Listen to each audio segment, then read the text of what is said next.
Assalamualaikum warahmatullahi wabarakatuh. Sebelum masuk ke pembahasan video kami, bantu support channel kami dengan like, subscribe, dan nyalakan lonceng notifikasinya. Sayyidina Ali bin Abi Tholib karamallahu wajhah, dia adalah pemuka kaum, hamba yang mencintai Allah dan dicintainya.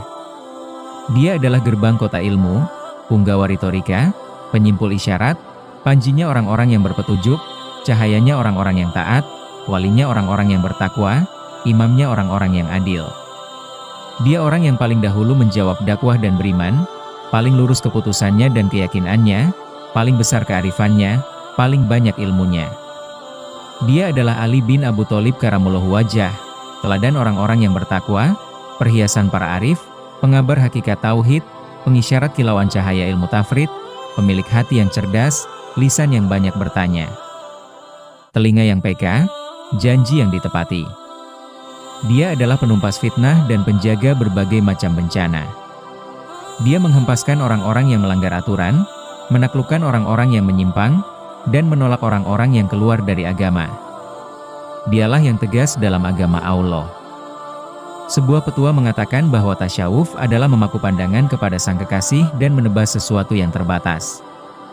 Ibrahim bin Muhammad bin Yahya menceritakan kepada kami, Muhammad bin Isya At-Sakofi menceritakan kepada kami, Qutaibah bin Said menceritakan kepada kami, Yakub bin Abdurrahman menceritakan kepada kami, dari Abu Hazim, dari Sahal bin Sa'ad, bahwa Rasulullah Shallallahu Alaihi Wasallam bersabda pada waktu perang Khaybar, sungguh aku akan berikan bendera ini kepada seseorang yang melalui tangannya Allah akan memberi kemenangan. Dia mencintai Allah dan Rasul-Nya, serta dicintai Allah dan Rasul-Nya. Sahal bin Sa'ad melanjutkan, kemudian di malam itu orang-orang menebak-nebak siapa di antara mereka yang diberi bendera. Kemudian Nabi Shallallahu Alaihi Wasallam bertanya, di mana Ali bin Abi Tholib? Mereka menjawab, ya Rasulullah, dia sedang sakit mata. Beliau berkata, suruh orang untuk memanggilnya. Lalu Ali dibawa menghadap. Rasulullah Shallallahu Alaihi Wasallam meludahi kedua matanya dan berdoa, lalu sembuhlah dia sehingga seolah-olah tidak sakit sebelumnya. Setelah itu Ali berkata, ya Rasulullah, aku akan memerangi mereka hingga mereka menjadi seperti kami. Beliau bersabda, berjalanlah pelan-pelan hingga kamu tiba di pelataran mereka, kemudian ajaklah mereka untuk memeluk Islam dan beritahu mereka tentang hak Allah yang wajib bagi mereka. Demi Allah, hidayah yang diberikan Allah kepada seseorang melalui tanganmu itu lebih baik bagimu daripada kamu memiliki unta merah. Sa'ad bin Abi Waqqas, Abu Hurairah dan Salamah bin A'wa meriwayatkannya dengan redaksi yang serupa. Salamah memiliki beberapa jalur riwayat. Di antara jalur riwayat yang gharib adalah, Abu Bakar bin Khalad menceritakan kepada kami, Al-Harits bin Abu Usama menceritakan kepada kami, Daud dan Amr menceritakan kepada kami, dan Al-Mutsana bin Zur'ah Abu Rashid menceritakan kepada kami, dari Muhammad bin Ishaq, dia berkata, Buraidah bin Sufyan al-Aslami menceritakan kepada kami, dari ayahnya, dari Salamah bin Aqwa, dia berkata, Rasulullah Shallallahu Alaihi Wasallam mengutus Abu Bakar As-Siddiq dengan membawa bendera Rasulullah menuju benteng Khaybar untuk berperang, namun dia tidak berhasil menaklukkannya padahal dia telah bersusah payah. Lalu Rasulullah Shallallahu Alaihi Wasallam bersabda, sungguh aku akan berikan bendera ini besok kepada seseorang yang mencintai Allah dan Rasulullah-Nya. Allah akan berikan kemenangan melalui tangannya, dan dia bukan orang yang suka berlari. Salamah berkata, kemudian beliau meminta dipanggilkan Ali yang saat itu sedang sakit mata. Kemudian beliau meludahi kedua matanya dan bersabda, ambillah benda ini. Bawalah pergi hingga Allah memberikan kemenangan melalui kedua tanganmu. Salamah berkata, kemudian dia berangkat, demi Allah, membawa bendera itu dengan berjalan cepat. Ambillah benda ini. Bawalah pergi hingga Allah memberikan kemenangan melalui kedua tanganmu.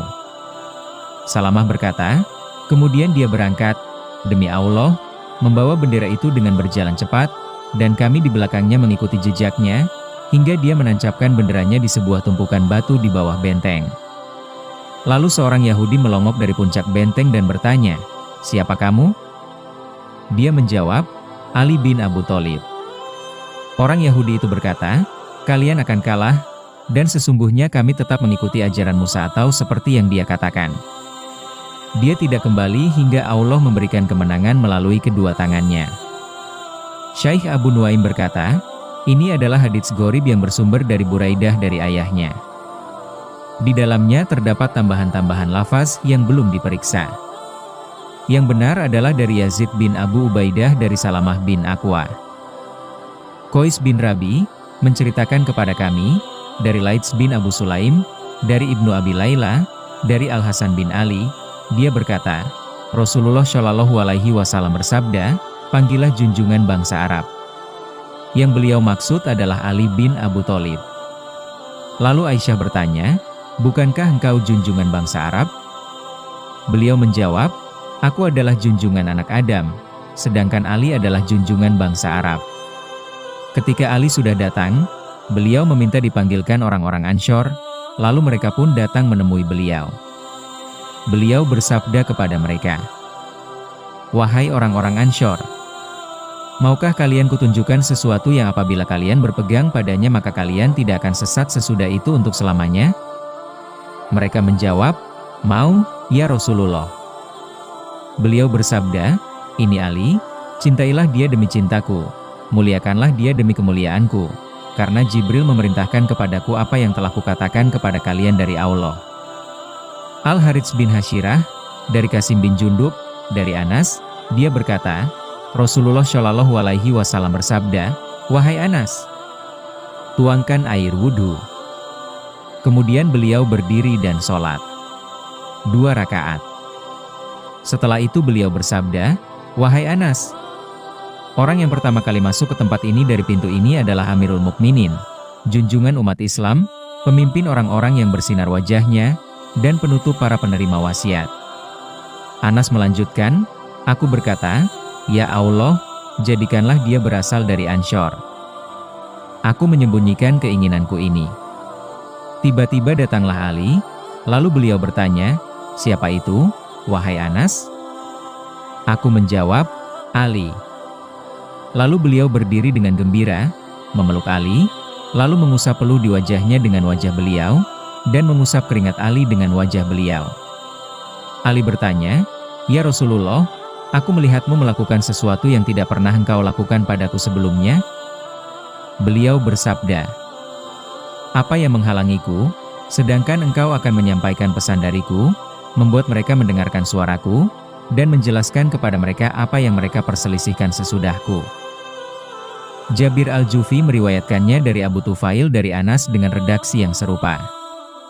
Ali bin Abu Thalib, dia berkata, Rasulullah bersabda, aku adalah rumah hikmah, sedangkan Ali adalah pintunya.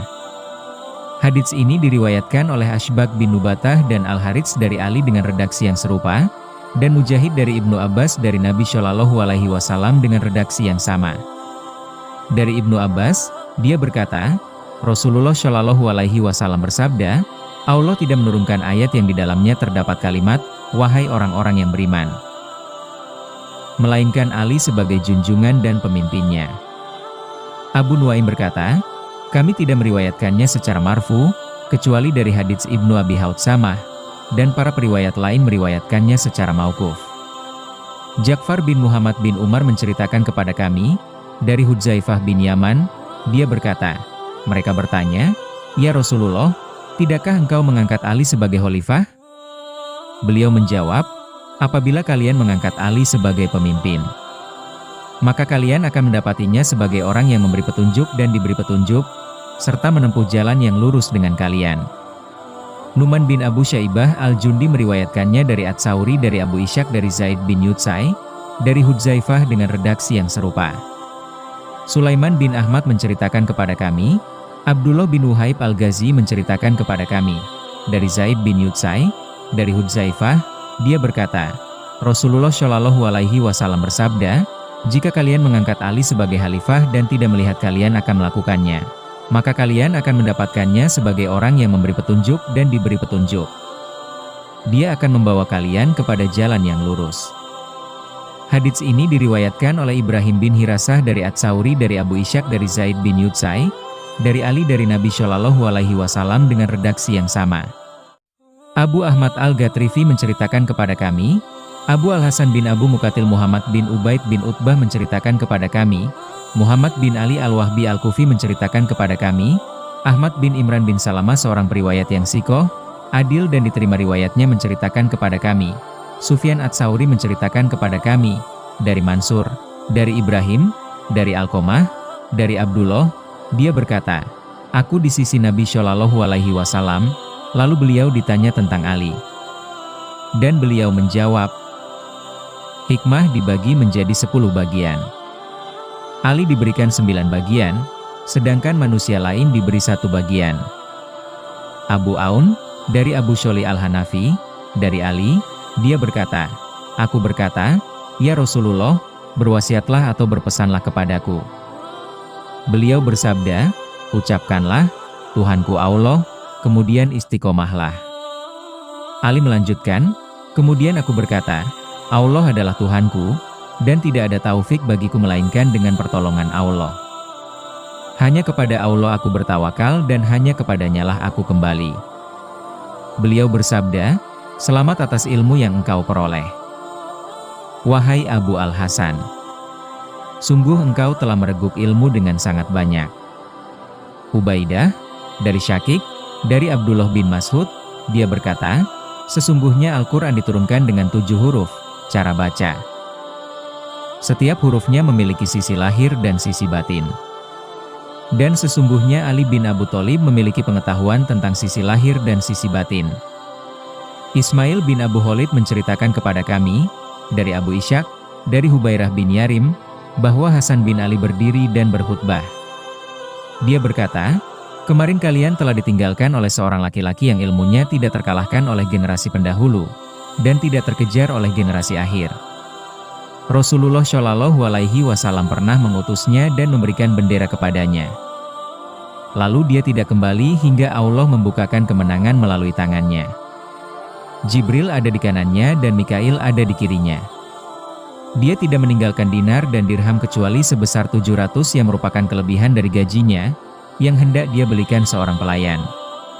Muhammad bin Ja'far bin Al-Haitsa menceritakan kepada kami, Ja'far bin Muhammad Asyaik menceritakan kepada kami, Kubaisah bin Uqbah menceritakan kepada kami, Sufyan menceritakan kepada kami, dari Habib bin Abu Sabit, dari Said bin Jubair, dari Ibnu Abbas, dia berkata, Umar berkata, Ali adalah orang yang paling adil keputusannya di antara kami, dan Ubay adalah orang yang paling ahli kiroah di antara kami.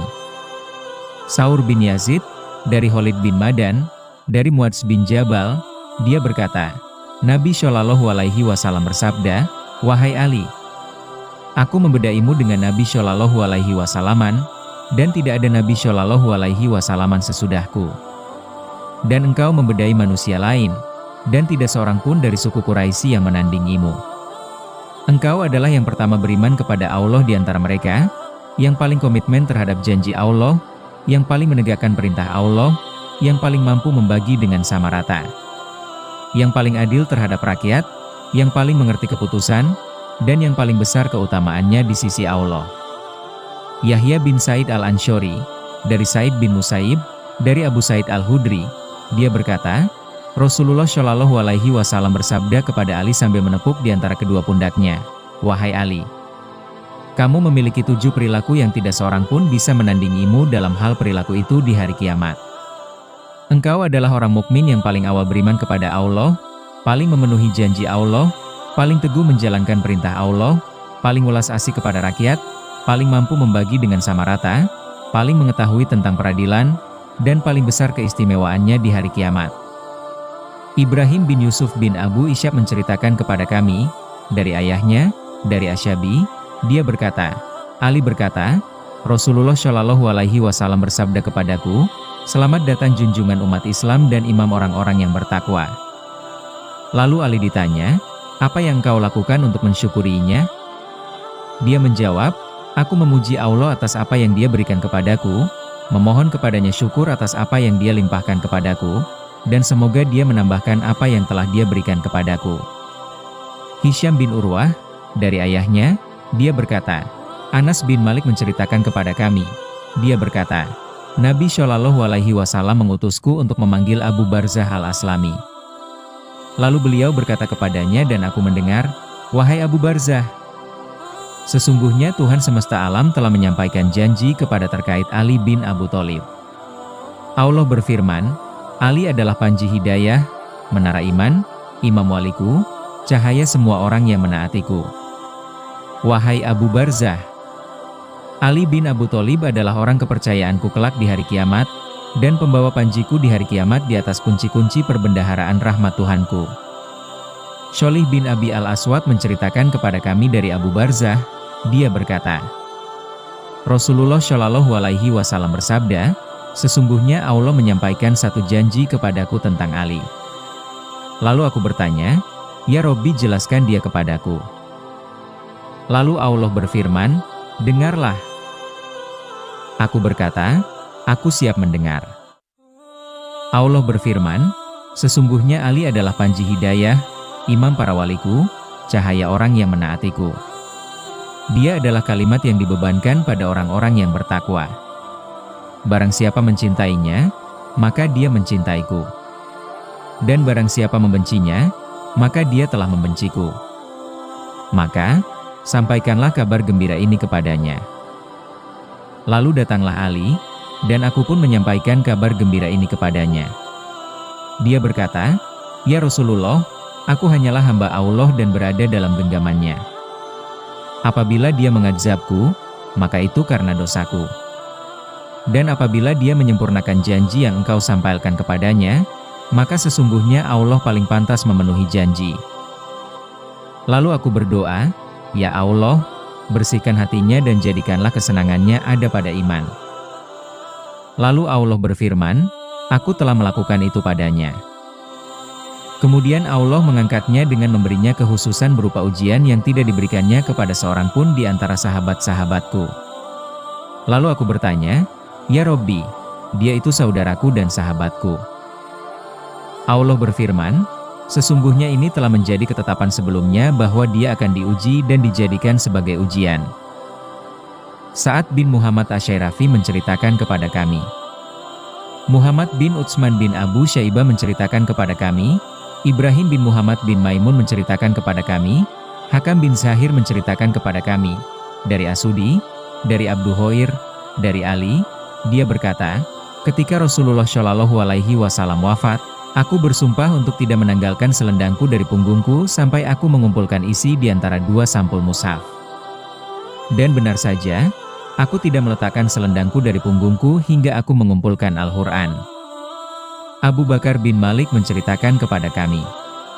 Muhammad bin Yunus Asami menceritakan kepada kami, Abu Bakar Al-Hanafi menceritakan kepada kami, Fathar bin Halifah menceritakan kepada kami, dari Ismail bin Raja, dari ayahnya, dari Abu Said Al-Hudri, dia berkata, "Kami berjalan bersama Nabi Shallallahu Alaihi Wasallam, lalu tali sendalnya putus. Kemudian Ali mengambilnya untuk memperbaikinya. Kemudian beliau berjalan dan berkata, 'Wahai kaum muslimin, sesungguhnya di antara kalian ada orang yang berperang berdasarkan takwil Al-Quran sebagaimana aku berperang berdasarkan wahyunya.' Abu Said berkata, lalu aku keluar dan menyampaikan kepadanya apa yang diucapkan Rasulullah Shallallahu Alaihi Wasallam. Namun dia tidak tampak senang seolah-olah dia pernah mendengarnya. Ja'far, dari ayahnya yaitu Muhammad bin Abdullah, dari ayahnya yaitu Umar, dari ayahnya yaitu Ali. Dia berkata, Rasulullah Shallallahu Alaihi Wasallam bersabda, 'Wahai Ali, sesungguhnya Allah memerintahkanku untuk mendekatkanmu dan mengajarimu agar engkau memahami.' Dan ayat ini diturunkan, dan hanya telinga yang peka yang menyimaknya. Dan engkau adalah telinga yang peka terhadap ilmuku." Nasir, dari Sulaiman Al-Ahmasi, dari ayahnya, dari Ali, dia berkata, "Demi Allah, tidak turun suatu ayat melainkan aku tahu tentang apa dia diturunkan dan di mana dia diturunkan. Sesungguhnya Allah menganugerahkan hati yang cerdas dan lisan yang banyak bertanya." Amr bin Murrah, dari Abu Al-Bahtari, dia berkata, Ali ditanya tentang dirinya, lalu dia menjawab, "Apabila aku diminta maka aku memberi, dan apabila aku diam, maka aku berpikir." Ismail bin Abu Holat, dari Amr bin Qais, dari Minhal bin Umar, dari Jar, dari Ali, dia berkata, "Aku telah mencongkel mata fitnah." Dan seandainya aku tidak berada di tengah kalian, maka Fulan dan Fulan tidak diperangi. Zainab binti Ka'ab yang merupakan istri Abu Said, dari Abu Said Al-Hudri, dia berkata, orang-orang mengadukan Ali. Lalu Rasulullah Shallallahu Alaihi Wasallam berdiri untuk berkhutbah. Beliau bersabda, wahai kaum muslimin, janganlah kalian mengadukan Ali. Demi Allah, sesungguhnya dia benar-benar orang yang paling takut dalam zat Allah. Minhal bin Amr, dari At-Tamimi, dari Ibnu Abbas, dia berkata, kami berbincang bahwa Nabi Shallallahu Alaihi Wasallam berjanji memberikan petuah kepada Ali sebanyak 70 janji, dan beliau tidak berjanji kepada selainnya. Karakter Ali adalah tunduk dan patuh kepada Allah, merasa diri tidak memiliki daya dan kekuatan. Sebuah petua mengatakan bahwa tasyawuf adalah menyerahkan perkara-perkara goib kepada zat yang membolak-balikan hati. Muhammad bin Ahmad bin Hamdan menceritakan kepada kami. Al-Hasan bin Sufyan menceritakan kepada kami, Qutaibah bin Said menceritakan kepada kami, Muhammad bin Salamah bin Abu Abdurrahim menceritakan kepada kami, dari Zaid bin Abu Unaisah, dari Az-Zuhri, dari Ali bin Husain, dari ayahnya, dia berkata, aku mendengar Ali berkata, Rasulullah Shallallahu Alaihi Wasallam mendatangiku saat aku tidur bersama Fatimah, dan itu terjadi di waktu sahur. Beliau berdiri di pintu rumah dan berkata, tidakkah kamu sholat? Aku menjawab, ya Rasulullah, sesungguhnya jiwa kami ada di tangan Allah. Apabila dia berkehendak untuk membangunkan kami, maka kami pasti bangun. Ali melanjutkan, lalu Rasulullah Shallallahu Alaihi Wasallam pulang dan tidak menjawab ucapanku.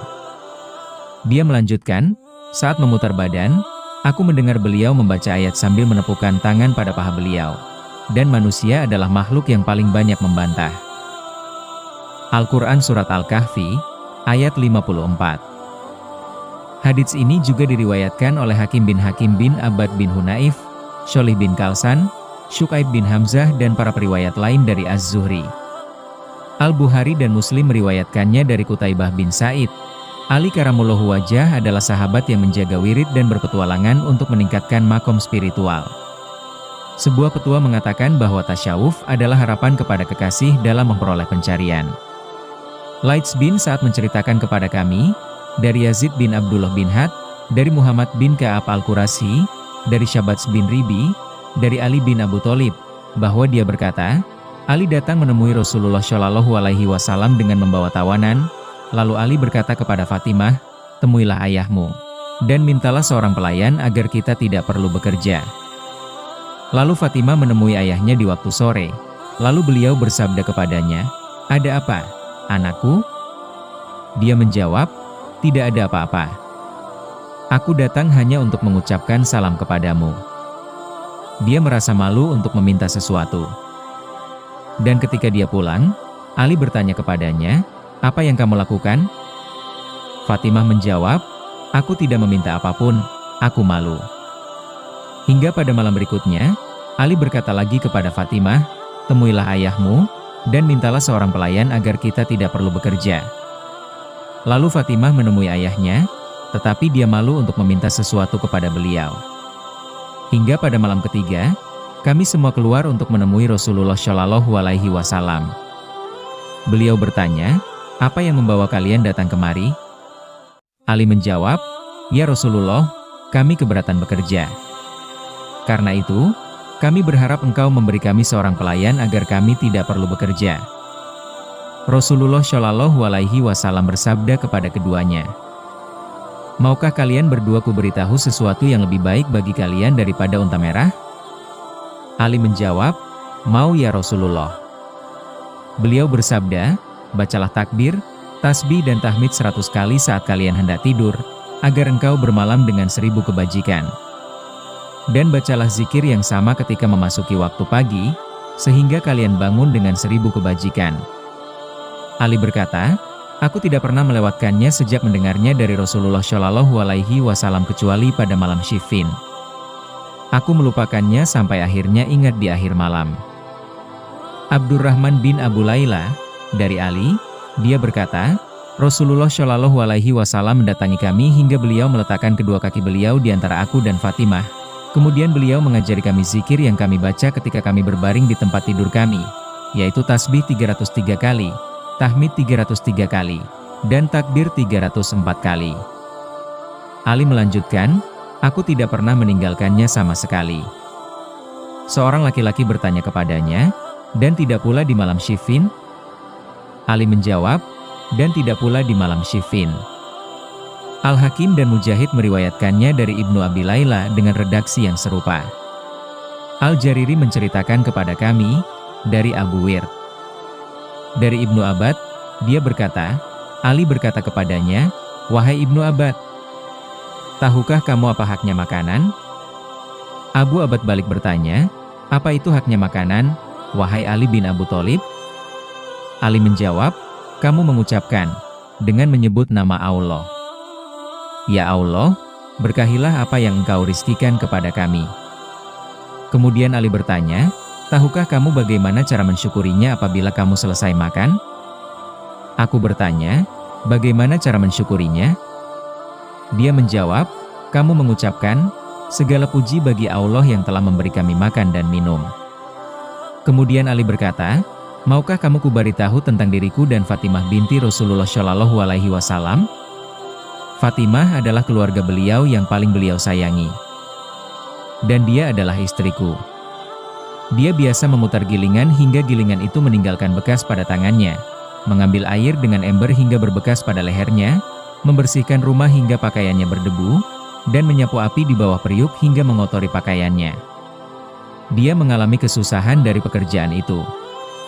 Lalu Rasulullah Shallallahu Alaihi Wasallam kedatangan tawanan atau budak. Lalu aku berkata kepada Fatimah, temui Rasulullah Shallallahu Alaihi Wasallam, dan mintalah kepada beliau seorang pelayan agar kamu terlindungi dari kesusahan urusanmu itu. Kemudian Ibnu Abbad menyebutkan seperti hadits Syabats bin Ribi dari Ali. Ali adalah sahabat yang terbiasa menjalani kehidupan yang sempit dan sujud sahwi. Dia tidak senang bergaul dengan orang-orang, melainkan tekun bekerja dan membanting tulang. Sebuah petua mengatakan bahwa tasyawuf adalah menapaki sebab-sebab atau upaya-upaya menuju pintu-pintu yang ditakdirkan. Ayyub As-Sakhtiani menceritakan kepada kami, dari Mujahid, dia berkata, Ali bin Abu Thalib pada suatu hari menjumpai kami dengan memakai sorban.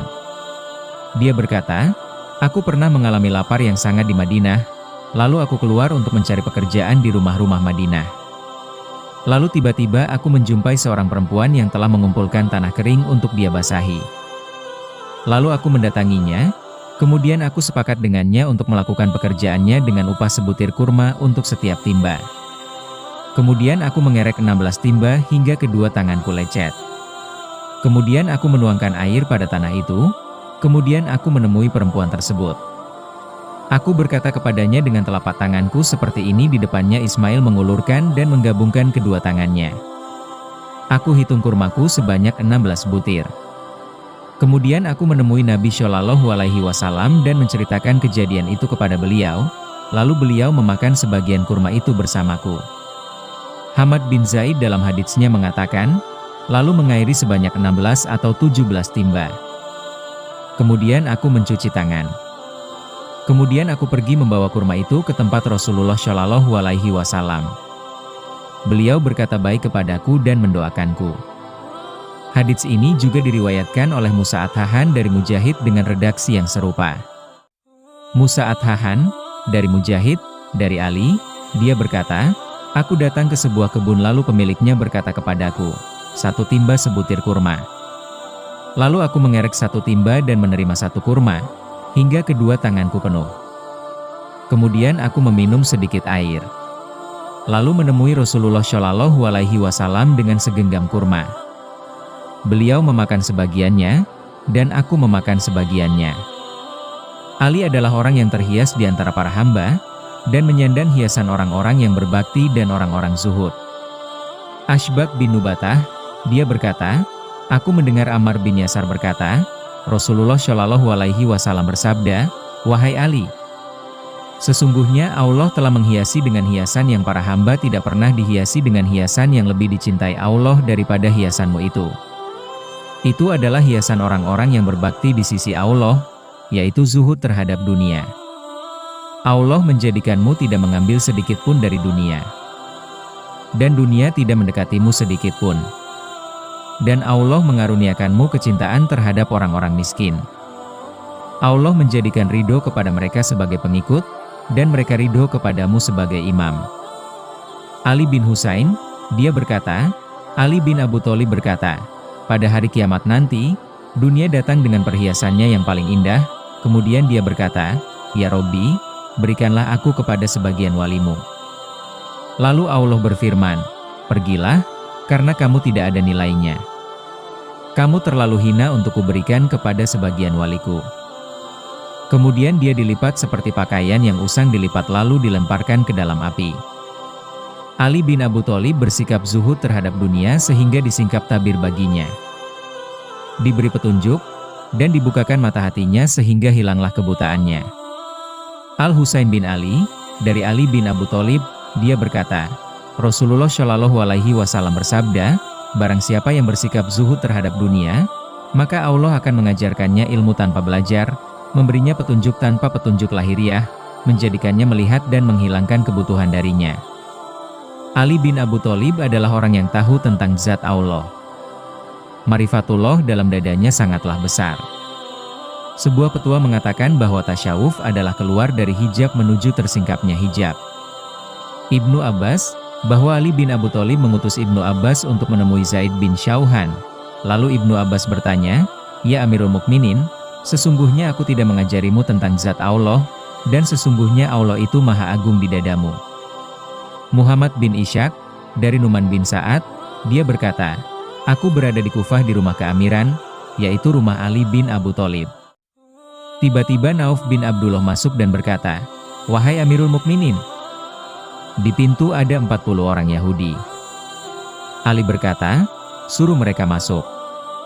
Ketika mereka berdiri di depan Ali, mereka berkata kepadanya, Wahai Ali, gambarkan kepada kami Tuhanmu yang ada di langit, bagaimana dia? Bagaimana keadaannya? Kapan dia ada? Dan di atas apa dia? Kemudian Ali duduk dengan tegak dan berkata, Wahai orang-orang Yahudi, dengarkan ucapanku, jangan sekali-sekali kalian bertanya kepada selainku. Sesungguhnya Tuhanku itu yang maha awal tanpa awal, tidak bercampur dengan sesuatu, tidak berada dalam satu kondisi, bukan hantu yang gentayangan, tidak terhijab, bukan ada setelah tiada sehingga disebut baru, melainkan dia senantiasa ada di berbagai zaman, bukan berubah-ubah dari satu keadaan kepada keadaan lain. Dan bagaimana mungkin digambarkan dengan sosok dan bagaimana mungkin disifati dengan ungkapan yang fasih, zat yang tidak berada dalam sesuatu sehingga dikatakan tercirikan, dan tidak dijelaskan sehingga dikatakan eksis? Sebaliknya, dia ada tanpa cara. Dia lebih dekat dari tali urat leher, dan lebih jauh dalam hal keserupaan dari setiap yang jauh. Tidak tersembunyi darinya kedipan mata sekejap dari hamba-hamba Allah, dan tidak pula bisikan kata, bergulirnya sebutir pasir dan bentangan langkah di gelapnya malam yang gulita. Tidak tertutup baginya bulan yang bercahaya, rekahan matahari yang bersinar terang, datangnya malam dan berlalunya siang, melainkan dia maha meliputi setiap yang hendak dia ciptakan. Dialah yang maha mengetahui setiap tempat, setiap keadaan, dan setiap waktu. Setiap tujuan akhir dan jangka waktu. Jarak waktu hanya dilekatkan pada makhluk, dan batasan hanya dinisbatkan kepada selainnya. Dia tidak menciptakan segala sesuatu dari fondasi awal, dan tidak pula dengan awalan-awalan yang sebelumnya ada permulaan. Melainkan dia ciptakan apa yang dia ciptakan, lalu dia tegakkan ciptaannya, membentuk rupanya dan membaguskannya. Dia sendiri dalam ketinggiannya, sehingga tiada sesuatu pun yang punya kekuatan menolak darinya, dan tiada baginya manfaat dari kepatuhan makhluknya. Perkenannya terhadap orang-orang yang berdoa sangat cepat. Malaikat di langit dan bumi taat kepadanya. Pengetahuannya tentang orang-orang yang mati dan sirna seperti pengetahuannya tentang makhluk yang masih hidup dan berbolak-balik. Pengetahuannya tentang yang ada di langit yang tinggi seperti pengetahuannya tentang yang ada di bumi yang rendah. Dia mengetahui segala sesuatu, tidak terbungkus oleh suara, tidak tersibukkan oleh bahasa, maha mendengar terhadap berbagai jenis suara, tanpa indera yang dikenal manusia. Dialah yang maha mengatur, maha melihat, maha mengetahui segala perkara, maha hidup lagi terus-menerus mengurusi makhluknya, Maha suci Allah yang berbicara kepada Musa tanpa indera dan alat, tanpa bibir dan rongga mulut. Maha suci Dia dari cara. Barang siapa menduga bahwa Tuhan kami terbatas, maka dia tidak mengenal Halik yang disembah. Barang siapa menyebutkan bahwa dia dilingkupi ruang, maka dia pasti dilanda kebingungan dan kesimpang siuran. Melainkan dialah yang meliputi setiap tempat. Jika kamu benar, wahai orang yang mengada-ada dalam menggambarkan Ar-Rahman tidak sesuai dengan yang diwahyukan, maka gambarkanlah untukku malaikat Jibril dan Israfil. Itu jauh dari kemungkinan. Apakah kamu tidak mampu melukiskan makhluk sepertimu, tetapi kamu melukiskan Halik yang disembah? Kamu bisa mengetahui sifat orang yang memiliki cara dan sarana, lalu bagaimana dengan zat yang tidak terkena kantuk dan tidak tidur? Baginya apa-apa yang di bumi dan langit, serta apa-apa yang ada di antara keduanya. Dialah Tuhan pemilik arasy yang agung. Ini adalah hadits gharib yang berasal dari Numan. Demikianlah Ibnu Ishaq meriwayatkannya dari Numan secara mursal. Ahmad bin Abu Al-Hawari menceritakan kepada kami, dia berkata, aku mendengar Abu Faraj berkata, Ali bin Abu Thalib berkata, aku tidak senang sekiranya aku mati saat masih kanak-kanak lalu aku dimasukkan ke surga. Belum sempat dewasa sehingga mengenal Tuhanku. Umar bin Ali bin Al-Husain, dari ayahnya, dari Ali, dia berkata, manusia yang paling tulus dan paling mengenal Allah adalah manusia yang paling besar cintanya dan paling mengagungkan kesakralan lafaz la ilaha illallah. Ahmad bin Asindi menceritakan kepada kami, Qatadah, dari Hilas bin Amr, dia berkata, kami duduk bersama Ali bin Abu Thalib, lalu tiba-tiba dia didatangi seorang laki-laki dari Huza'ah. Orang itu berkata, wahai Amirul Mukminin, apakah engkau pernah mendengar Rasulullah menggambarkan tentang Islam? Ali menjawab, ya. Aku mendengar Rasulullah Shallallahu Alaihi Wasallam bersabda, Islam dibangun di atas 4 pilar, yaitu kesabaran, keyakinan, jihad dan keadilan. Sabar memiliki 4 cabang, yaitu kerinduan, ketakutan, zuhud dan antisipasi. Barang siapa yang merindukan surga, maka dia terlepas dari syahwat. Barang siapa takut akan neraka, maka dia menjauh dari perkara-perkara haram. Barang siapa zuhud terhadap dunia, maka musibah menjadi ringan baginya. Dan barang siapa mengantisipasi kematian, maka dia segera kepada kebaikan-kebaikan. Keyakinan itu memiliki 4 cabang, yaitu pengamatan yang cerdas, menakwili hikmah, mengetahui ibroh atau pelajaran, dan mengikuti sunnah. Barang siapa mengamati dengan cerdas, maka dia akan menakwili hikmah. Barang siapa menakwili hikmah, maka dia mengetahui pelajaran. Barang siapa mengetahui pelajaran, maka dia akan mengikuti sunnah. Dan barang siapa mengikuti sunnah, maka seolah-olah dia berada bersama golongan pertama. Jihad juga memiliki 4 cabang, yaitu memerintahkan kebajikan, mencegah kemunkaran, kejujuran di setiap tempat, dan kebencian terhadap orang-orang fasik. Barang siapa yang memerintahkan kebajikan, maka dia menguatkan punggung orang mukmin. Barang siapa yang mencegah kemunkaran, maka dia menjengkelkan orang munafik. Barang siapa yang jujur di setiap tempat, maka dia telah menunaikan tugasnya dan menyelamatkan agamanya. Dan barang siapa yang marah kepada orang-orang fasik, maka dia telah marah karena Allah. Barang siapa yang marah karena Allah, maka Allah akan marah karenanya. Keadilan memiliki 4 cabang, yaitu menyelami pemahaman, bunga pengetahuan, pancaran-pancaran hikmah dan taman kearifan. Barang siapa yang menyelami pemahaman, maka dia akan menafsirkan ilmu secara garis besar. Barang siapa yang merawat bunga ilmu, maka dia akan mengetahui pancaran-pancaran hikmah. Barang siapa yang mengetahui pancaran-pancaran hikmah, maka dia akan sampai kepada taman kearifan. Dan barang siapa yang sampai kepada taman kearifan, maka dia tidak keliru dalam urusannya, dan dia hidup di tingkat manusia sedangkan mereka dalam keadaan rileks. Demikianlah Hilas bin Amr meriwayatkannya secara marfu. Para periwayat berbeda redaksi dari Ali. Ali mengatakan Islam, sedangkan Ashaq bin Nubatah meriwayatkan dari Ali secara marfu, dengan kata, iman. Al-Harits meriwayatkannya dari Ali secara marfu, dan ringkas. Dan Al-Ala bin Abdurrahman meriwayatkannya dari Ali mulai dari redaksi, Al-Auza'i menceritakan kepada kami, Yahya bin Abu Katsir dan lainnya menceritakan kepada kami. Dia berkata, seseorang berkata kepada Ali, "Tidakkah sebaiknya kami menjagamu?" Ali menjawab, "Dijaganya seseorang itu berarti kematiannya." Akurasi ungkapan Ali karamallahu wajah dan kecermatan isyaratnya. Abu Nuaim berkata, di antara akurasi ungkapan Ali dan kecermatan isyaratnya adalah Yusuf bin Abu al-Masyad. Dari Ismail bin Abu Khalid, dari Qais bin Abu Hazim, dia berkata, Ali berkata, "Jadilah orang yang lebih perhatian terhadap diterimanya amal daripada terhadap amal itu sendiri. Karena amal yang disertai dengan ketakwaan itu bukanlah amal yang sedikit." Lalu, bagaimana mungkin amal yang diterima itu dianggap sedikit?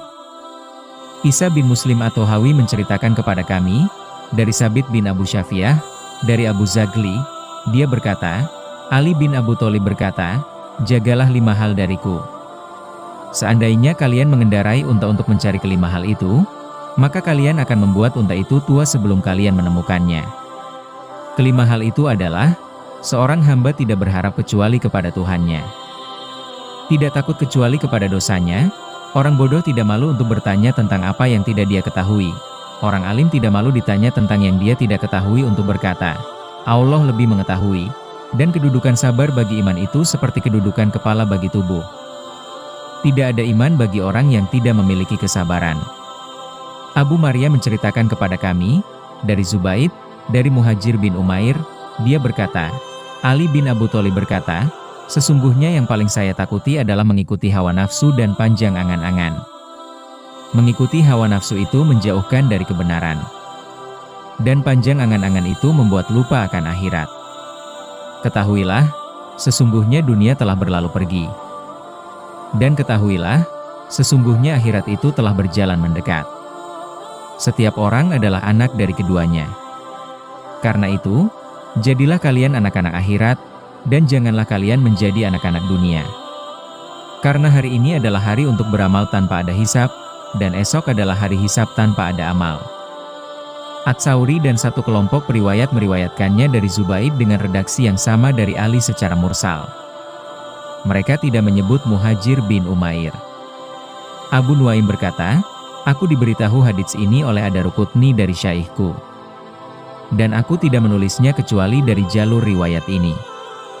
Muhammad bin Ja'far dan Ali bin Ahmad menceritakan kepada kami, keduanya berkata, Ishaq bin Ibrahim menceritakan kepada kami, Muhammad bin Yazid Abu Hisyam menceritakan kepada kami, Al-Muharibi menceritakan kepada kami, dari Malik bin Mikwal, dari seorang laki-laki dari Jufi, dari Asudi, dari Abu Arakah, dia berkata, Ali sholat subuh dan tidak beranjak dari tempat duduknya hingga matahari naik setinggi 1 galah, seolah-olah dia sedang kalut. Kemudian dia berkata, "Aku telah melihat jejak para sahabat Rasulullah Shallallahu Alaihi Wasallam, dan aku tidak melihat seorang pun yang serupa dengan mereka. Sungguh, keadaan mereka di pagi hari adalah kusut, kumal dan pucat di antara mata mereka, karena semalaman mereka membaca kitab Allah, serta berbolak-balik antara kaki dan dahi mereka. Apabila mereka menyebut nama Allah, maka mereka membungkuk seperti pohon membungkuk di hari yang berangin kencang. Lalu mata mereka bercucuran hingga basah pakaian mereka. Demi Allah, seolah-olah kaum itu bermalam dalam keadaan lalai."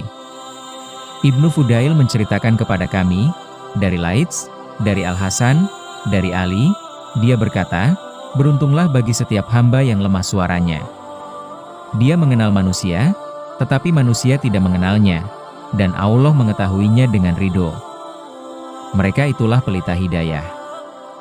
Allah menyingkirkan setiap fitnah yang gelap dari mereka. Allah akan memasukkan mereka ke dalam rahmat-Nya. Mereka itu bukan pengumbar yang membuang-buang pahala, dan bukan pula pengelana yang suka pamer." Abu Ishaq, dari Ashim bin Damrah, dari Ali, dia berkata, "Ketahuilah bahwa faqih yang sejati adalah orang yang tidak membuat manusia berputus asa terhadap rahmat Allah, tidak membuat mereka merasa aman dari azab Allah, tidak memberi mereka kelonggaran dalam melakukan maksiat kepada Allah, dan tidak membiarkan Al-Quran menjadi sesuatu yang dibenci orang lain. Tidak ada kebaikan dalam ilmu yang tidak disertai pemahaman, dan tidak ada kebaikan dalam bacaan yang tidak disertai tadabbur atau perenungan." Muhammad bin Ali bin Hubaisi menceritakan kepada kami, Pamanku yaitu Ahmad bin Hubaisi menceritakan kepada kami, Al-Mahzumi menceritakan kepada kami, Muhammad bin Katsir menceritakan kepada kami, dari Amr bin Qais, dari Amr bin Murrah, dari Ali, dia berkata, jadilah kalian sumber ilmu, pelita di malam hari, berpakaian usang tetapi berhati baru, niscaya kalian dikenal di langit dan disebut di bumi. Abu Muhammad Al-Yamani, dari Bakar bin Khalifah, dia berkata, Ali bin Abu Thalib berkata, wahai manusia, demi Allah, seandainya kalian merintih seperti rintihan perempuan yang kehilangan anaknya. Berdoa seperti doanya burung merpati, dan berseru dalam doa seperti para rahib. Kemudian kalian keluar menuju Allah dengan meninggalkan harta benda dan anak-anak demi mencari kedekatan kepadanya dalam ketinggian derajat di sisinya, atau mengharapkan ampunan atas dosa-dosa yang telah dihitung oleh para malaikat pencatatnya, maka kecil harapanku bagi kalian untuk menerima pahalanya yang besar. Dan aku justru mengkhawatirkan kalian akan menerima siksanya yang pedih. Demi Allah, demi Allah, demi Allah, seandainya air mata kalian menangis karena takut dan cinta kepadanya, kemudian umur kalian dipanjangkan di dunia, sedangkan dunia itu bukanlah abadi dan seandainya kalian tidak menyisakan sedikit pun dari tenaga kalian demi nikmat-nikmatnya yang besar atas kalian dan hidayahnya untuk kalian kepada Islam, maka kalian tetap tidak berhak atas surganya. Akan tetapi, dengan rahmatnya lah kalian dirahmati. Semoga Allah menjadikan kami dan kalian termasuk ahli tobat dan ahli ibadah. Ibnu Harits, dari Ibnu Ajlan, dari Ja'far bin Muhammad, dari ayahnya, dari kakeknya, bahwa Ali mengantarkan jenazah. Ketika jenazah itu telah diletakkan di liang lahannya, maka keluarganya memekikan tangisan. Lalu Ali bertanya, apa yang mereka tangisi? Demi Allah, seandainya mereka melihat apa yang dilihat mayit itu, tentulah mereka tercengang dengan apa yang mereka saksikan sehingga lupa dengan mayit mereka. Dan sesungguhnya semua itu akan kembali terjadi pada mereka hingga tidak tersisa satupun di antara mereka.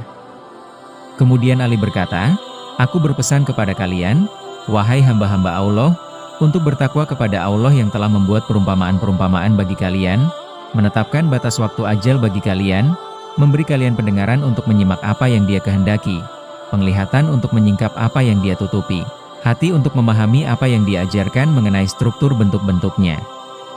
Karena sesungguhnya Allah tidak menciptakan kalian sia-sia, dan tidak meniadakan catatan amal bagi kalian. Sebaliknya, Dia memuliakan kalian dengan nikmat-nikmat yang sempurna, mengaruniai kalian dengan limpahan karunia, menghitung kalian dengan perhitungan yang menyeluruh, dan menunggu kalian dengan balasan. Karena itu, bertakwalah kepada Allah, wahai hamba-hamba Allah, bersungguh-sungguhlah dalam mencari, dan dahulukanlah pemutus kenikmatan dan penghancur kelezatan dengan amal. Karena dunia ini tidak langgeng nikmatnya dan tidak aman kejutan-kejutannya. Waspadailah kecohan penghalang, bayangan orang yang berangan-angan, dan sandaran orang yang miring. Dia terus bergulir mengikuti syahwatnya. Ambillah pelajaran, wahai hamba-hamba Allah. Petiklah nasihat dari ayat dan atsar, serta waspadailah peringatan. Seolah-olah jerat kematian telah mengenai kalian, rumah yang terbuat dari tanah kubur telah menaungi kalian, dan pemutus perkara telah menghentikan kalian dengan tiupan sangkakala, kebangkitan kubur, penggiringan menuju mahsyar, berdiri untuk dihisab, dengan diliputi kekuasaan Tuhan yang Maha Perkasa. Setiap diri memiliki penggiring yang menggiringnya menuju mahsyar, dan saksi yang bersaksi atas amal perbuatannya. Dan terang benderanglah bumi padang mahsyar dengan cahaya keadilan Tuhannya. Dan diberikanlah buku perhitungan perbuatan masing-masing dan didatangkanlah para nabi dan saksi-saksi dan diberi keputusan di antara mereka dengan adil, sedang mereka tidak dirugikan. Quran Surat Az-Zumar ayat 69. Maka, berbagai negeri bergoncang pada hari itu. Sang penyeru berseru, dan itulah hari perjumpaan, betis-betis diangkat, matahari tertutup gerhana, hewan-hewan buas digiring ke tempat penghalauan segala rahasia tampak, orang-orang yang jahat binasa, dan hati tertetar kencang. Lalu turunlah dari Allah siksa yang sangat keras bagi ahli neraka. Dinyalakan neraka jahim yang di dalamnya ada anjing dan teriakan, sambaran kilat, gelega api dan ancaman. Kobarannya mengamuk dan angin panasnya menyala-nyala.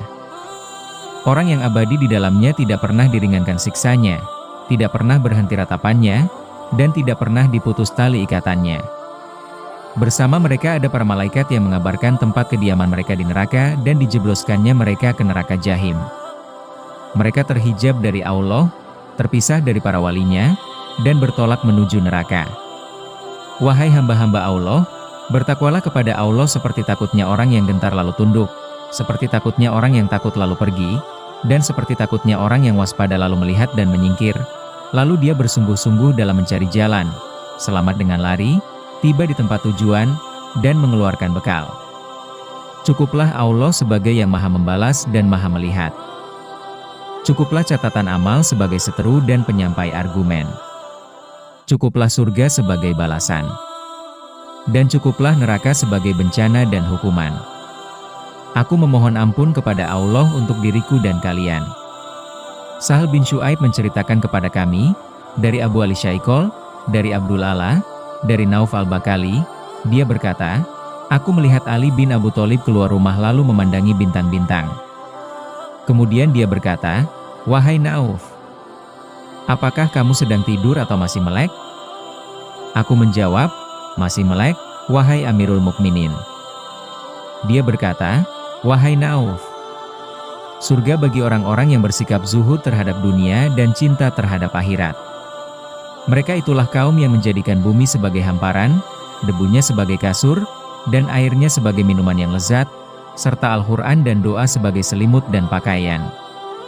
Mereka memutus dunia dengan mengikuti cara hidup Isa. Wahai Nauf, sesungguhnya Allah telah mewahyukan kepada Isa ibnu Maryam, perintahkanlah Bani Israel agar tidak memasuki salah satu rumahku kecuali dengan hati yang suci, pandangan yang tunduk, dan tangan yang bersih, karena aku tidak memperkenankan salah seorang di antara mereka dan makhlukku yang lain yang menanggung dosa kezoliman. Wahai Nauf, janganlah kamu menjadi penyair, kopral, polisi, pengutip pajak, dan pengutip 1/10 harta orang lain. Karena Daud pernah bangun di suatu malam, lalu dia berkata, sungguh ini adalah saat yang apabila seorang hamba berdoa maka doanya pasti diperkenankan, kecuali kopral, atau polisi, pengutip pajak, pengutip 1/10 harta orang lain, atau pemain tambur, atau pemain gendang. Wasiat Ali Karamullahu Wajah kepada Kumail bin Ziyad. Sabit bin Abu Syafiyah Abu Hamzah At-Sumali menceritakan kepada kami, dari Abdurrahman bin Jundab, dari Kumail bin Ziyad, dia berkata, Ali memegang tanganku, lalu membawaku keluar ke tepi gurun. Ketika kami telah berada di gurun, dia duduk, bernafas, lalu berkata, wahai Kumail bin Ziyad, hati adalah penampung. Hati yang paling baik adalah yang paling bisa menampung. Jagalah apa yang akan kukatakan kepadamu. Manusia itu terbagi menjadi 3, yaitu alim robbani, orang yang belajar di atas jalan keselamatan, dan orang yang serampangan dan mengikuti setiap pekikan. Mereka ini mengikuti arah angin, tidak berpenerangan dengan cahaya ilmu, dan tidak bersandar pada pilar yang kokoh. Ilmu lebih baik daripada harta. Ilmu menjagamu, dan kamu menjaga harta. Ilmu berkembang saat diamalkan, sedangkan harta berkurang saat dibelanjakan. Cinta ilmu merupakan cara beragama yang harus dipegang. Ilmu mendatangkan ketaatan kepada si alim di masa hidupnya, dan sebutan yang baik sesudah kematiannya. Sedangkan harta akan sirna bersama dengan kepergiannya. Para penumpuk harta sudah mati lebih dahulu saat mereka masih hidup. Sedangkan ulama abadi sepanjang masa. Jasad mereka tiada, tetapi sosok mereka ada dalam hati. Ingatlah, sesungguhnya di sini Ali menunjuk ke dadanya ada ilmu. Janganlah sampai kamu menemukan pengajar yang tidak terpercaya. Dia menjadikan alat agama untuk dunia, menjadikan hujah-hujah Allah untuk mengalahkan kitabnya, dan menjadikan nikmat-nikmatnya untuk menyerang hamba-hambanya. Atau orang yang mengikuti ahli had, padahal dia tidak memiliki pengetahuan tentang cara menghidupkan kebenaran. Dia mengikuti sesuatu yang meragukan dalam hatinya di awal kemunculannya. Atau orang yang terlena dalam kelezatan dan larut dalam syahwat. Atau orang yang tujuan hidupnya hanya untuk mengumpulkan harta dan simpanan. Keduanya bukan termasuk pendakwah agama. Yang paling mirip dengan keduanya adalah binatang ternak. Demikianlah ilmu mati dengan kematian pada pembawanya. Memang benar, Dunia ini tidak mungkin kosong dari orang yang menegakkan hujjah Allah, agar hujjah-hujjah Allah dan keterangan-keterangan nyatanya tidak berhenti berfungsi.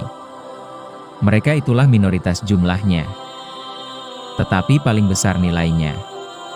Melalui mereka Allah membela hujjah-hujjahnya hingga mereka menyampaikannya kepada orang-orang yang setara dengan mereka, dan menanamnya di hati orang-orang yang setara dengan mereka. Melalui merekalah ilmu menelanjangi hakikat perkara sehingga mereka menganggap lembut apa yang dianggap kasar oleh orang-orang yang hidup mewah, dan familiar dengan sesuatu yang dianggap janggal oleh orang-orang bodoh. Mereka mengiringi dunia dengan raga yang ruhnya tergantung pada pandangan yang paling tinggi. Mereka itulah para khalifah Allah di berbagai negerinya, dan pada penyeru kepada agamanya. Betapa rindunya hati untuk melihat mereka. Aku memohon ampun kepada Allah yang Maha Tinggi untukku dan untukmu. Jika kamu mau, berdirilah. Zuhud dan ibadahnya Ali Karamullahu Wajah, Syekh Abu Nuaim Rohimahullah berkata, sebelumnya telah disebutkan sebagian riwayat tentang kesahajaan dan zuhudnya Ali. Syekh Abu Nuaim juga berkata, sebelumnya telah disebutkan sebagian riwayat tentang kesahajaan dan zuhudnya Ali, serta kehidupan asketis dan ibadahnya. Sebuah petua mengatakan bahwa tasyawuf adalah menanggalkan diri dari segala sesuatu yang tidak esensial dan mengangkasa ke tujuan-tujuan. Muhammad bin Qais menceritakan kepada kami, dari Ali bin Rabi'ah al-Wali. Dari Ali bin Abu Tholib, dia berkata, Ibnu Nabaj menemui Ali dan berkata, wahai Amirul Mukminin, Baitul Mal penuh sesak dengan dinar dan dirham. Ali berkata, Allahu Akbar. Kemudian dia bangun dengan bersandar pada Ibnu Nabaj lalu pergi menuju Baitul Mal milik umat Islam. Dia berkata dalam syair, inilah penghasilanku, dan yang terbaik ada di dalamnya dan setiap yang berpenghasilan itu tangannya ke mulutnya. Kiasan mengenai orang yang mendahulukan orang lain daripada diri sendiri. Wahai Ibnu Nabaj, panggilkan orang-orang Kufah. Lalu diserulah orang-orang, kemudian dia memberikan seluruh harta yang ada di Baitul Mal sambil berkata, wahai dinar, wahai dirham, silakan kamu mengecoh orang lain.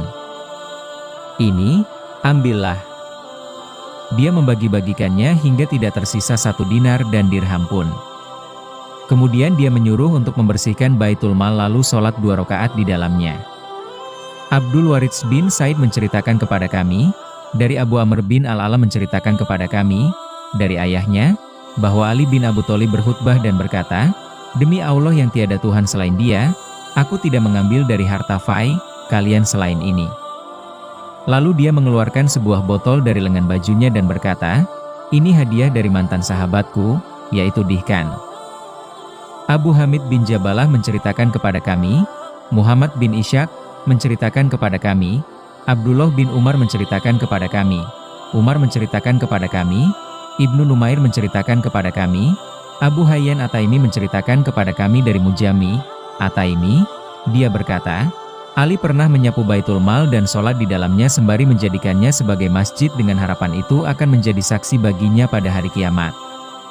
Abu Daud Al-Makfuf, dari Abdullah bin Syarik, dari kakeknya, dari Ali bin Abu Tholib, bahwa dia membawa faludzaj atau hidangan seperti tumpeng lalu diletakkan di depannya.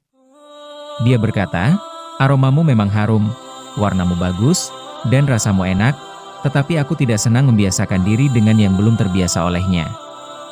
Sufyan dari Amr bin Qais al-Mulai, dari Adi bin Sabit, bahwa Ali diberi faludza tetapi dia tidak memakannya. Abu Bakar bin Malik menceritakan kepada kami, Abdullah bin Ahmad bin Hanbal menceritakan kepada kami, Ahmad bin Ibrahim menceritakan kepada kami, Abdus Syamad menceritakan kepada kami, Imran yaitu Al-Qattan menceritakan kepada kami, dari Ziyad bin Malik, bahwa Ali diberi hobis atau sejenis manisan lalu dia meletakkannya di depan orang-orang untuk mereka makan. Ali berkata, sesungguhnya Islam itu bukan seorang perjaka yang tersesat, melainkan Quraisy atau sejenis hewan lain yang memangsa hewan-hewan lain yang melihat ini lalu menghabisinya. Abu Nuaim menceritakan kepada kami. Ismail bin Ibrahim bin Muhajir menceritakan kepada kami, dia berkata, aku mendengar Abdul Malik bin Umair berkata, seorang laki-laki dari Sakim menceritakan kepadaku, bahwa Ali mengangkatnya menjadi pejabat di Uhbara. Dia berkata, tempat itu belum didiami oleh orang-orang yang sholat. Lalu Ali berkata kepadaku, temui aku pada waktu zuhur nanti. Lalu aku menemuinya, namun aku tidak mendapati seorang penjaga yang menahanku di pintunya. Aku mendapatinya sedang duduk, dan di sampingnya ada sebuah wadah dan kendi. Kemudian dia meminta diambilkan tutup kendi. Aku berkata dalam hati, dia merasa aman kepadaku hingga dia mengeluarkan sebuah pundi-pundi kepadaku dan aku tidak mengetahui apa isinya. Ternyata kotak itu berstempel, lalu dia membuka stempelnya. Dan ternyata isinya adalah sawik. Kemudian dia mengeluarkannya dan menuangkannya ke gelas, lalu dia menuanginya air, meminumnya dan menyuruhku minum, sehingga aku tidak sabar. Aku berkata, "Wahai Amirul Mukminin, apakah engkau berbuat seperti ini di Irak, sedangkan porsi makanan Irak lebih banyak daripada ini?" Dia menjawab, "Demi Allah, aku tidak menstempelnya karena bakhil. Akan tetapi aku membeli sesuai kebutuhanku sehingga aku khawatir makanan ini rusak lalu dibuat lagi makanan yang lain. Aku harus menjaganya, dan aku tidak senang untuk memasukkan ke dalam perutku kecuali makanan yang baik." Abu Bakar bin Malik menceritakan kepada kami, Abdullah bin Ahmad bin Hanbal menceritakan kepada kami, Abu Mamar menceritakan kepadaku, Abu Usama menceritakan kepada kami, dari Sufyan dari Al-Amasi, dia berkata, Ali biasa sarapan pagi, makan siang dan makan malam dengan makanan yang dia terima dari Madinah. Syarik menceritakan kepada kami, dari Utsman bin Abu Zur'ah, dari Zaid bin Wahb, dia berkata, Ali menemui delegasi dari Bashrah. Di antara mereka ada seorang laki-laki dari kelompok Khawarij yang bernama Jad bin Najah. Dia mencari Ali terkait pakaian Ali, lalu Ali berkata, "Apa masalahmu dengan pakaianku? Sesungguhnya pakaianku ini lebih jauh dari kesan sombong, dan siogianya aku menjadi teladan bagi seorang muslim." Sufyan Ats-Tsauri, dari Amr bin Qais, dia berkata, Ali ditanya, "Wahai Amirul Mukminin, mengapa engkau menambal gamismu?" Dia menjawab, "Agar hati semakin husuk dan agar diikuti oleh orang mukmin." Ismail bin Salim, dari Abu Said Al-Azdi salah seorang imam azad, dia berkata, "Aku melihat Ali pergi ke pasar dan berkata, siapa yang punya gamis yang layak dengan harga 3 dirham? Seseorang berkata, "Aku punya." Lalu orang itu membawa, dan Ali pun menyukainya. Ali berkata, "Sepertinya gamis ini terlalu bagus untuk harga 3 dirham." Orang itu berkata, "Bukan, memang segitu harganya." Abu Said Al-Azdi berkata, "Kemudian aku melihat Ali mengambil seikat dirham dari pakaiannya dan memberikannya kepada orang itu. Lalu dia mengenakan gamis tersebut. Ternyata gamis itu kepanjangan hingga melebihi ujung-ujung jarinya, dan dia pun menyuruh untuk memotong bagian yang melebihi ujung-ujung jarinya." Malik bin Mikwal dan Syarik menceritakan kepada kami, dari Ali bin Arqam, dari ayahnya, dia berkata, "Aku pernah melihat Ali menjual pedangnya di pasar." Dia berkata, "Siapa yang mau membeli pedangku? Demi Zat yang membelah biji-bijian. Pedang ini telah lama kugunakan untuk membela Rasulullah Shallallahu Alaihi Wasallam. Seandainya aku punya uang untuk membeli sarungnya, aku tidak akan menjualnya." Sulaiman bin Ha menceritakan kepada kami, dari Syarik bin Abdullah, dari Ali bin Arqam, dari ayahnya, dia berkata, "Aku melihat Ali lalu dia menyebutkan hadits yang serupa." Ibnu Fudail menceritakan kepada kami, dari Al-Amasi, dari Mujami, At-Taimi, dari Yazid bin Mihjan, dia berkata, "Aku bersama Ali di pasar, lalu dia meminta diambilkan pedang, lalu dia berkata, siapa yang mau membeli pedangku ini? Demi Allah, seandainya aku punya uang untuk membeli sarungnya, aku tidak akan menjualnya." Abu Hayyan At-Taimi menceritakan kepada kami, dari Mujami, At-Taimi, dari Abu Raja, dia berkata, "Aku melihat Ali bin Abu Thalib keluar rumah dengan membawa pedangnya untuk dia jual.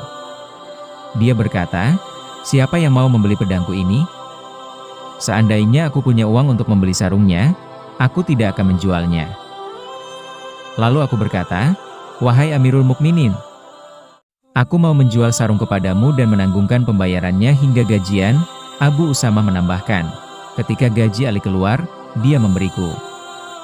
Muhammad bin Khalid Al-Bishri menceritakan kepada kami.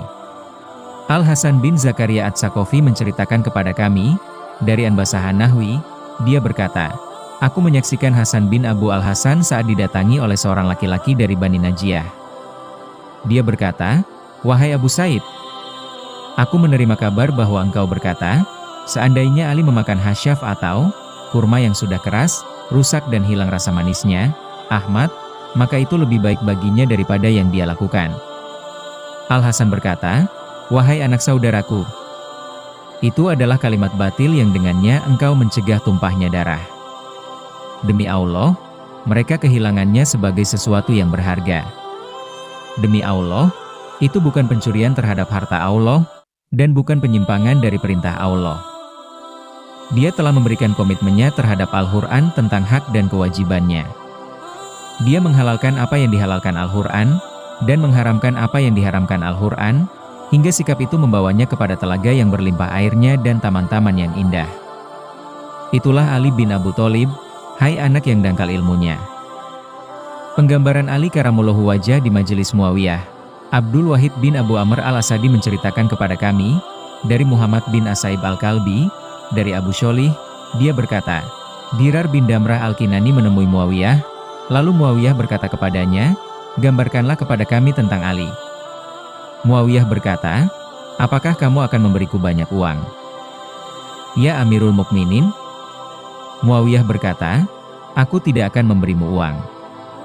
Dirar berkata, "Jika memang harus, maka sesungguhnya Ali itu, demi Allah, orang yang sangat jauh pandangannya, sangat kuat, bicaranya jelas, memutuskan perkara dengan adil, ilmu pengetahuannya memancar dari dadanya, hikmah berbicara melalui lisannya, menjauhi dari duniawi dan perhiasannya, dekat dengan malam dan kegelapannya. Demi Allah, dia orang yang sangat berlimpah petuahnya, panjang pikirannya, selalu introspeksi diri, menyukai pakaian yang cingkrang dan makanan yang kasar. Demi Allah, dia seperti orang biasa. Menyuruh kami dekat dengannya apabila kami menemuinya, menjawab kami apabila kami bertanya kepadanya. Meskipun dia sangat dekat dengan kami tidak berani mendahului pembicaraan karena segan kepadanya. Apabila tersenyum maka seperti mutiara yang teruntai. Dia memuliakan ahli agama dan mencintai orang-orang miskin. Orang yang kuat tidak mengharapkan kebatilannya, dan orang yang lemah tidak putus asa terhadap keadilannya. Aku bersaksi demi Allah, aku pernah melihatnya dalam suatu kejadian di tengah malam. Dia membungkuk dalam mihrabnya sambil memegang jenggotnya. Dia berbolak-balik seperti orang sehat, dan menangis seperti tangisan orang yang bersedih hati. Dia berkata, "Duhai Tuhan kami! Duhai Tuhan kami!" Dia tadharu, atau merasa sangat fakir kepadanya. Kemudian dia berkata kepada dunia, "Engkau mencoba menggodaku. Tidak mungkin. Godalah orang lain, aku telah menceraimu 3 kali karena umurmu pendek, majelismu hina, nilaimu rendah. Aduhai, betapa sedikitnya bekalku sementara perjalananku amat jauh dan jalanan sepi." Maka, air mata Muawiyah membasahi jenggotnya tanpa dia bisa cegah. Dia mengusapnya dengan lengan bajunya, dan orang-orang yang di majelisnya itu menangis menderu-deru. Kemudian dia berdiri dan keluar. Ali bin Musa Ar-Ridho menceritakan kepada kami, dari ayahnya, dari Ja'far bin Muhammad, dari ayahnya yaitu Ali, dari ayahnya yaitu Al-Husain bin Ali. Dari Ali, dia berkata, "Amal yang paling berat itu ada 3, yaitu memberikan hak dari dirimu, mengingat Allah dalam setiap keadaan, dan bersikap lunak kepada sesama saudara dalam masalah harta benda." Muhammad bin Sauqoh, dari Abdul Wahid Dimashqi, dia berkata, Hausyab al-Hoiri memanggil Ali pada perang Siffin. Dia berkata, "Menjauhlah dari kami, wahai Ali bin Abu Thalib. Kami memintamu dengan nama Allah untuk menjaga darah kami dan darahmu. Kami biarkan kami berkuasa di Irak, dan biarkan kami berkuasa di Syam. Dengan demikian, kamu mencegah tumpahnya darah kaum muslimin." Ali menjawab, "Itu tidak mungkin, wahai Ibnu Ummi Zulaim. Demi Allah, seandainya engkau tahu bahwa ada kelonggaran bagiku untuk melakukan kompromi dalam agama Allah, aku pasti melakukannya, dan tentulah itu lebih ringan tanggungannya bagiku. Akan tetapi Allah tidak ridho sekiranya Ahlul Quran bersikap kompromi dan diam saat Allah didurhakai." Muhammad bin Ahmad bin Al-Hasan menceritakan kepada kami, Bisir bin Musa menceritakan kepada kami, Muhammad bin Said al-Ashbahani menceritakan kepada kami, Syarik menceritakan kepada kami, dari Ashim bin Kulaib, dari Muhammad bin Ka'ab, dia berkata, aku mendengar Ali berkata, aku pernah mengikatkan batu pada perutku karena teramat lapar di masa Rasulullah Shallallahu Alaihi Wasallam. Dan sedekahku hari ini adalah 40.000 dinar. Ismail al-Hadromi al-Kuhaili menceritakan kepada kami, ayahku yaitu Ali menceritakan kepada kami, dari ayahnya, dari kakeknya, dari Salamah bin Kuhail, dari Mujahid, dia berkata, para pengikut setia Ali adalah orang-orang yang bijak, ulama, bersahaja, berbakti, dikenal dengan karakter rohbaniyah atau kehidupan asketis, dari tanda-tanda ibadah mereka. Muhammad bin Isa bin Zaid, dari ayahnya, dan kakeknya, dari Ali bin Husain, dia berkata, para pengikut setia kami adalah orang-orang yang hidup bersahaja, dan imam dari golongan kami adalah orang-orang yang mengajak untuk menaati Allah. Syarik menceritakan kepada kami, dari Al-Amasi. Dari Zaid bin Wah, dari Hudzaifah, dia berkata, Rasulullah bersabda, barang siapa yang ingin hidup seperti hidupku dan mati seperti matiku, serta memegang tongkat yakut yang diciptakan Allah dengan tangannya di mana Allah berfirman kepadanya, jadilah kamu, lalu jadilah ia, maka hendaklah dia bersikap loyal kepada Ali bin Abu Thalib sesudahnya. Syarik juga meriwayatkannya dari Al-Amasi dari Habib bin Abu Sabit dari Abu Tufail dari Zaid bin Arqam. Hadits ini maudhu. Hadis riwayat As-Suyuti diriwayatkan oleh As-Suddi dari Zaid bin Arqam. Ibnu Abi Rawat, dari Ismail bin Umayyah, dari Ikrimah, dari Ibnu Abbas, dia berkata, Rasulullah Shallallahu Alaihi Wasallam bersabda, barang siapa yang ingin hidup seperti hidupku dan mati seperti matiku, serta mendiami surga Aden yang pohon-pohonnya ditanam oleh Tuhanku, maka hendaklah dia bersikap loyal kepada Ali sesudahku, dan hendaklah dia bersikap loyal kepada orang yang loyal kepadanya, dan hendaklah dia mengikuti para imam sesudahku. Karena mereka adalah keturunanku, diciptakan dari tanah liatku, dan mereka dikaruniai pemahaman dan ilmu. Celakalah bagi orang-orang yang mendustakan keutamaan mereka dari kalangan umatku, yang memutuskan hubungan denganku melalui mereka. Allah tidak memperkenankan mereka mendapatkan syafaatku. Abu Nuaim berkata, orang-orang yang secara nyata bersikap loyal kepada keturunan Nabi Shallallahu Alaihi Wasallam yang baik adalah orang-orang yang hidup bersahaja, kasar dahinya, bersikap rendah hati, menjauhi paratiran yang mementingkan dunia. Mereka itulah yang telah terpisah dari kehidupan yang rileks serta bersikap zuhud terhadap lezatnya syahwat dan berbagai macam makanan dan minuman. Mereka meniti jalan para rasul dan para wali dari kalangan siddiqin. Mereka menolak segala hal yang lenyap dan fana, dan mencintai segala hal yang bertambah dan kekal di samping Tuhan pemberi nikmat dan karunia. Wallahu alam. Sumber: Kitab Hilyatul Aulia karya Al-Hafidz Imam Abi Nuaim Ahmad bin Abdillah Asfahani rahimahullah. Wassalamualaikum warahmatullahi wabarakatuh.